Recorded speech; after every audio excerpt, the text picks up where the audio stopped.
see straight through it, and so it's really just straight pipe. So gonna do a little video on that. Gonna do some accelerations, some pulls, maybe gonna do a couple drive-bys, and we're gonna mount the GoPro on the back and do some stuff with the phone here. So get it. Yeah, guys, if you haven't done so already, please hit the subscribe button. I'm trying to post videos at least every day, or getting to do 3 to 4 a week. So yeah, guys, please hit that subscribe button. Stay tuned, and like I said, we're gonna do some more mods in the car here shortly. I'm wanting to do a Pro Charger, but still trying to get the money up, and it's taking a little longer than I expected. So definitely gonna happen though. I've talked about it for way too long for it not to happen now, so I'm definitely gonna do it. But I may do some other support mods, like something that it's gonna need later on first. And may do long tubes and stuff like that, since this does have shorties, long tubes with catless mid pipe, and just some stuff that it may need. Put all that in, you definitely want to get it out a little bit quicker. Alright guys, I'm gonna run this down.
Especially when you get down on it. So, I mean, if it's something, this was a cheap exhaust. I'm not sure what they are now, but I know when I bought this exhaust, it was like $550, and it was for the whole catback system, which is a pretty good deal. I mean, you can't really go wrong with that.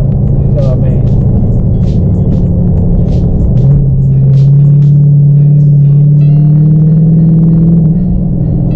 and it's got an awesome sound.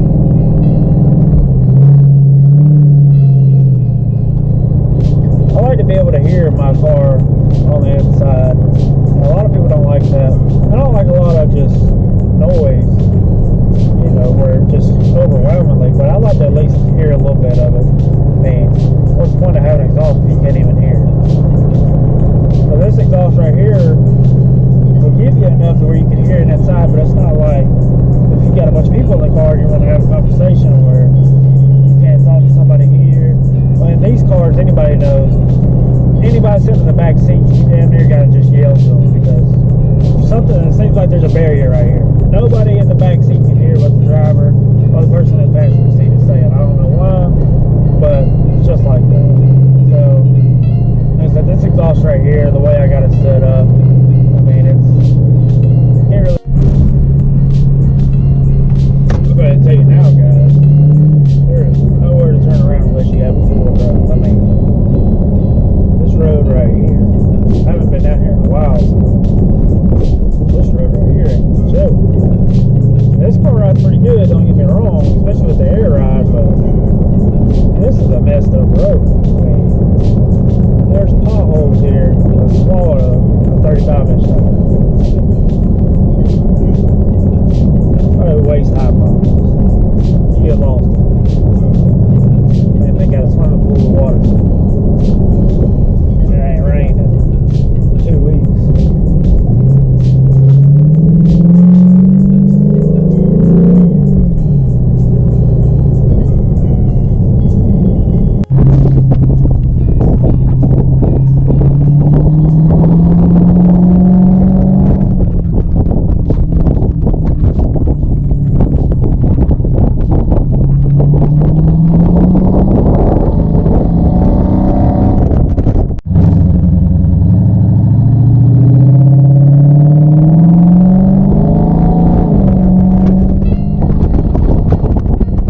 Alright guys, you want to see how bumpy that road really was? I was just barely going across it. Didn't get it on video.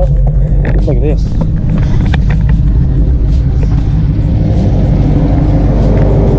Oh yeah, nice little battle scar there. Damn light came out. Just something I could just buff out. Always something, guys, always something. So, you know you're doing some serious business when your marker light comes out. You know that road's bad. But like I said, guys, I mean, this is a pretty good exhaust. I mean, it's really well built. I've had this exhaust for about 4.5 years now, and I enjoy it. I really do. Sounds good. It's got a good, good deep sound. You know, idle, which is what I really like. Like I said, I still have cats, so it's kind of like a muffle, but I mean, if you want something, I had flow match on this thing before. I absolutely hated them. Flow match didn't sound good, wasn't loud enough, and it almost sounded like a old Mustang with flow match. I mean, it just kind of played out to me. So I got this kit. I got it from Summer Racing. It was like $550 shipped, and I mean, it didn't take long to put on. I just took the old exhaust off, put this one on. Probably took maybe an hour and a half. I did it on a lift though, so I didn't do it on the ground. Did it on the lift, probably took about an hour, hour and a half. And man, it sounds really good. They give you some nice tips to go with it. So I mean, it's really the bang for the buck exhaust, in my opinion. I mean, I think this is like the cheapest catback exhaust you can get for this car, or any of the LX platforms. So I mean, get a good quality sound, get a good looking exhaust, nice tips that come with it, and good price. So can't beat it, guys. So definitely look into SOP. This is a Loudmouth 1 system. I think Loudmouth 2 is a little bit quieter than this. This is LM1, Loudmouth 1. So definitely check out this kit. I mean, you definitely, if you want a good sound, you want it kind of loud, but you don't want it to be too loud on the interior, definitely look into getting this kit. And I got to figure out what the hell that's supposed to be. I just think I need brakes on it. Anyways, guys, this is the end of this video. Please be sure to hit that like button, hit that subscribe button. Stay tuned for more. We're going to have more videos coming out soon. And I want to try to start actually ordering parts here soon too. Like I said, right now I'm just kind of debating what I want to do. If I want to go ahead and put headers on it, you know, go ahead and I want to buy a ported intake manifold. I don't know, there's just a bunch of things I want to do. If I come across a good deal on a Pro Charger that's used but don't have any miles on it, maybe try to go ahead and get it. So yes, it all just depends on how. We'll see how it plays out. It'll all work out. So anyways, guys, hit that like button, hit that subscribe button, comment below. Let me know what kind of exhaust you guys have.